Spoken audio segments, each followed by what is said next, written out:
Who are the two most hated men in crypto? Next. Welcome to OG Crypto and NFTs. We're going to go over the most hated top 2 crypto bozos in the space today. You guys can probably guess them, but I'll go over them with you and we're going to see where they're at and why they got there. But before we do that, do me a favor, hit that subscribe button. Boom, boom, boom. So here at OG Crypto and NFTs, what we do is we give you the best content every single day about NFTs and digital assets. Today is an easy day to figure out what we're going to do. So let's jump right into it.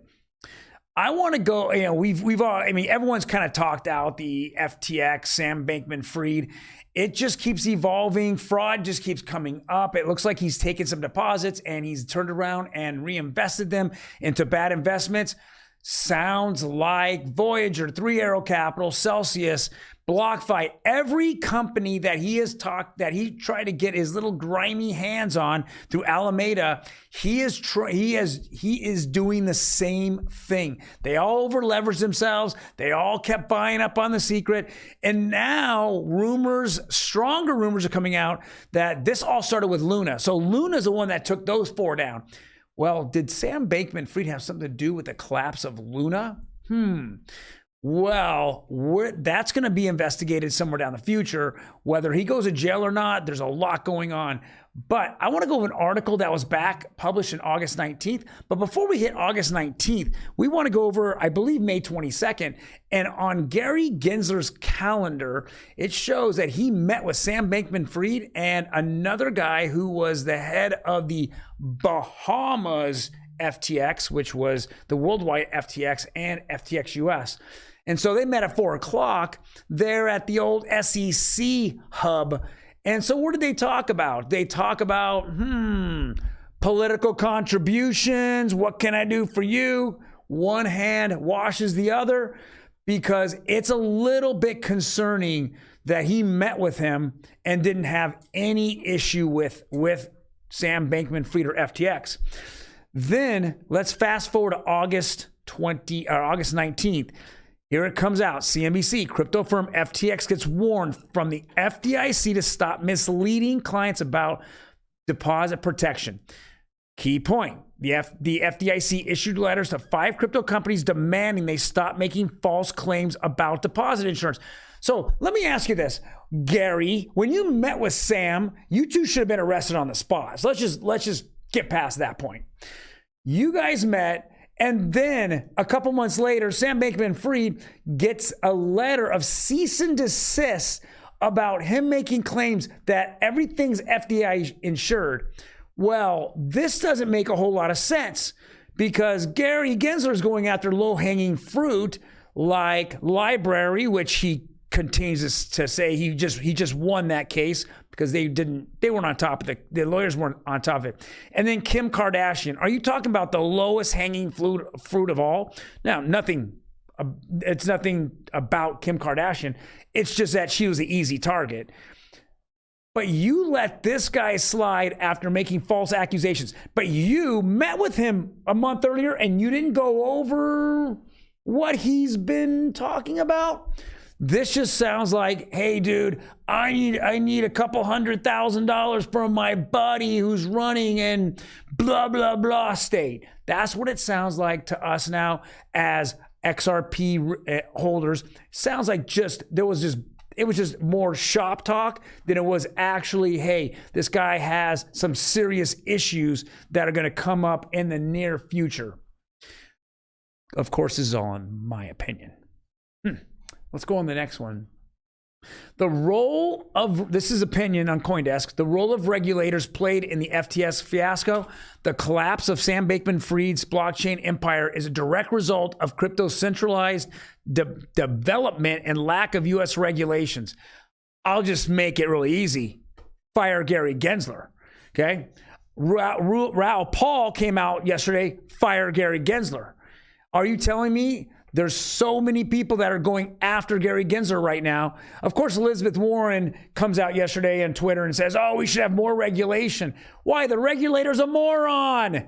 What are you talking about? Get a better regulator in there, not one that's hanging out with the guys at J.P. Morgan and Jamie Dimon, or talking to Vanguard, twice a day. Looking up his what he's making every single day, because that's where all his, retirement funds are at. Come on. This is getting ridiculous. The more and more information you find out about Gary Gensler, the more and more corrupt he is. And you can throw Maxine Waters, his boss, sitting there as the head of House Finance Committee. She won't let anyone talk to him, so she's shielding him. Let's dump her too. It's just a joke. This is what happens when you have a regulator that looks after banks, so they stop innovation, and they turn around and what do? They go after the little guy to slow the innovation down. But the big guys that are screwing everybody, who then get exposed, like Sam Bankman-Fried, FTX, what do you do about them? Nothing. So let's go after the guy that the company's worth $300 million. But let's just forget the guys that are worth $20 billion. Let's just throw. Hey, I turned a blind eye. Even though I met with them, I just met with cocktails, had a couple of hors d'oeuvres, maybe some sushi, slid the bill, and they paid it. Next. Oh my God, I gotta keep reading this bullshit. FTX and Alameda contagion fears tank NFT markets. And with this, I'm gonna bring in producer Emi. Hello, producer Emi. Hi. Here I am. Here you are. Didn't expect that, did you? No. So, our producer Emi, what she does every single week is she goes ahead and we do the blue chip roundup. Guys, check that out. Mm-hmm. You'll see it on YouTube Shorts, Instagram, TikTok. So we go over the biggest projects on the Ethereum blockchain, typically over on OpenSea. We go over them, seeing what they do week to week. This is a weekly thing. And with FTX and Alameda just completely tanking the crypto market, not just only blockchain, but didn't they tank NFT markets? Big time, yeah. So show us. Okay, so I do the blue chip roundup every week, and I'm gonna go ahead and show you guys my little notepad here. Here we go, perfect. So this shows where everything was earlier in the week. Everything dropped significantly. Every single thing. Yep. Every single thing. So Bored Ape Yacht Club dropped about 15 to 20%. Let's go pull them up. Yeah, so they are currently at 61 ETH. So they're at 69, 68. Yeah, they were at basically 69 when I did these numbers on Monday. Now they're at 61. Yeah. And there's a lot sitting at 60, between 61 and 67. Mm-hmm. So are people panicking? Are they seeing that the future might be a depression or a deep recession?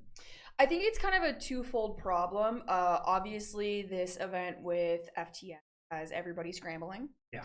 But a lot of the news media, especially with the elections coming up, is just preaching how things are not good. Yeah. Money is an issue coming. Yeah. So I think this is kind of a twofold thing where it's like the lesser of two evils.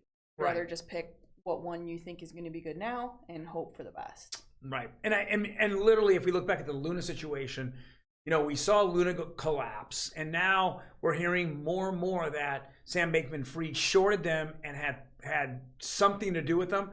But more importantly, he shorted quite a lot of crypto companies and have hurt a lot of crypto companies because of what he's doing.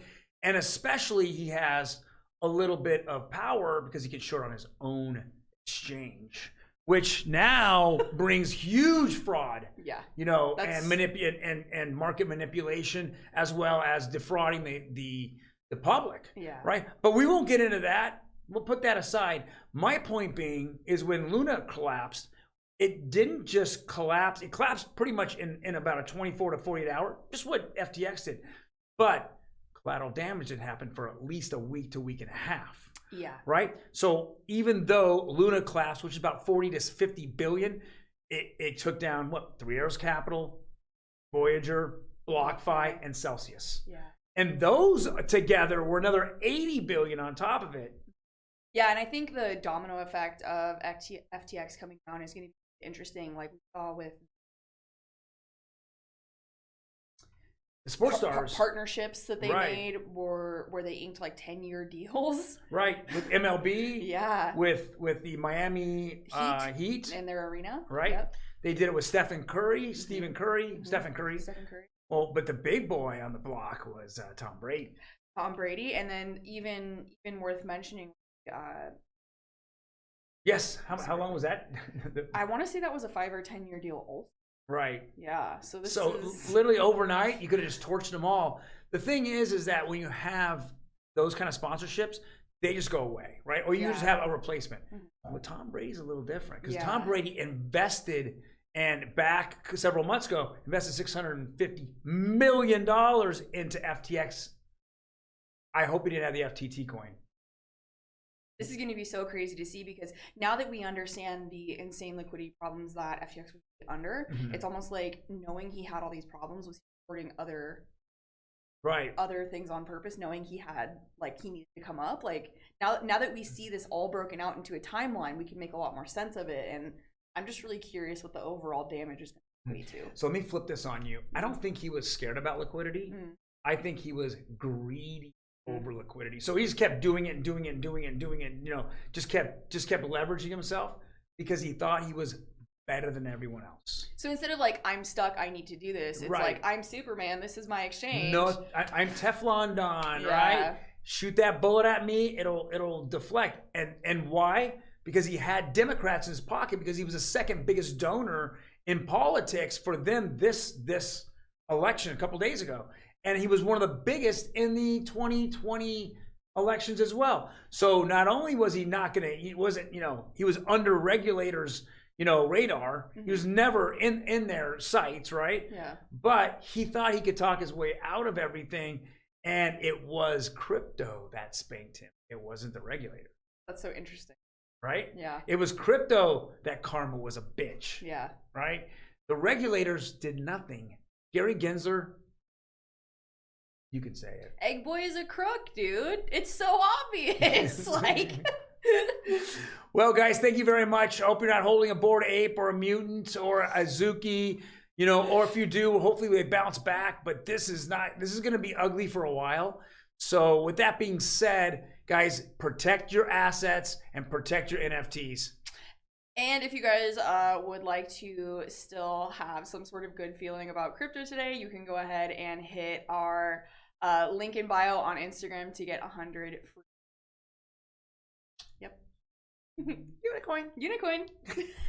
You guys take care. We'll see you tomorrow. Bye.